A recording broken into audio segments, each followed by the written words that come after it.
부의 시나리오 에필로그. 먼저 이번 책에서 다룬 내용을 간단히 정리해 보겠습니다. 첫 번째 장에서는 금융위기 이후 그리고 코로나19 이후 심화된 저성장 저물가 기조에 대해서 자세히 다루어 봤습니다. 현재 상황에 대한 인식에 도움이 될 수 있도록 그리고 최근 나오는 기사들 중 적어도 중앙은행의 정책 부분을 읽을 때 이해할 수 있도록 최대한 쉽게 쓰려고 노력했습니다. 첫 번째 장을 통해 지금이 저성장 저물가 시기이고 중앙은행들이 어떤 노력을 하는지를 볼 수 있었을 겁니다. 두 번째 장에서는 한국의 정책에 대해 적어봤습니다.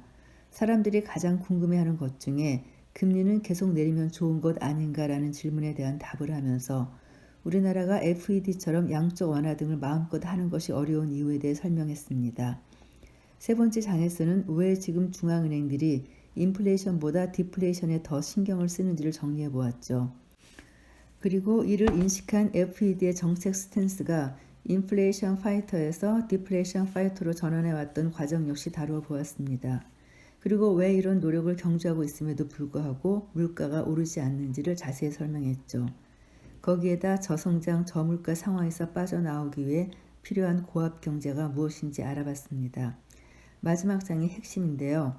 부의 시나리오에서는 이 책 전반에 걸쳐 다루고 있는 성장과 물가를 두 개의 축으로 해서 네 가지의 시나리오를 구성했습니다. 그리고 시나리오별로 주식, 채권, 대체 자산들의 움직임을 살펴보았죠. 첫 번째 장에서 다루었던 저성장 저물가 시기와 중앙은행의 정책 이슈를 통해 현재 국면을 정의하고 세 번째 장에서 다루었던 고압 경제를 통해 향후의 변화 방향에 대해 가늠해 보았습니다. 네 가지 시나리오는 그 자체로 정체되어 있는 것이 아니라 계속해서 바뀌어가겠죠.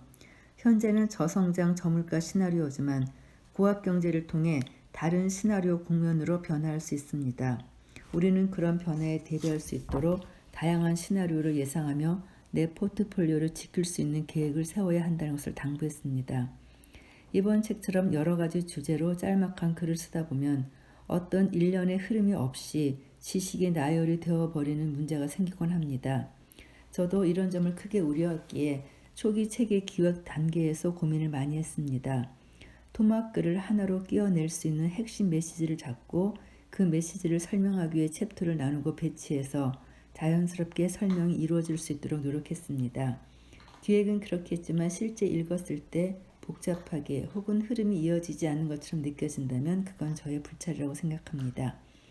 코로나19 사태 이후 나타난 동학개미 운동과 경제에 대한 깊은 관심 그리고 주식 투자 열풍을 바라보면서 한편으로는 투자 활성화가 필요하다는 생각을 하면서도 다른 한편으로는 쏠림 현상이 나타나는 것에 대한 부작용을 걱정했습니다. 과열이나 쏠림이 나타난 이후에는 상당히 큰 후유증이 따를 수 있기 때문이죠.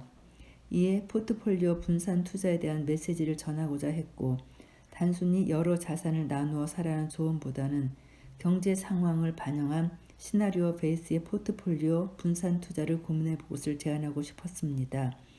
그리고 이 책을 통해서 단순히 어디에 투자해라 어떤 포트폴리오를 짜라가 아니라 중요한 경제 데이터를 중심으로 어떻게 포트폴리오를 짤 수 있는지 컨셉트와 아이디어를 전해보았습니다.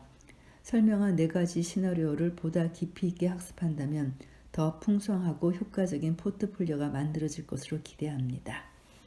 이런 의도와 노력이 여러분의 투자에 부족하나마 도움이 될 수 있기를 진심으로 바라며 졸작을 줄이겠습니다. 감사합니다.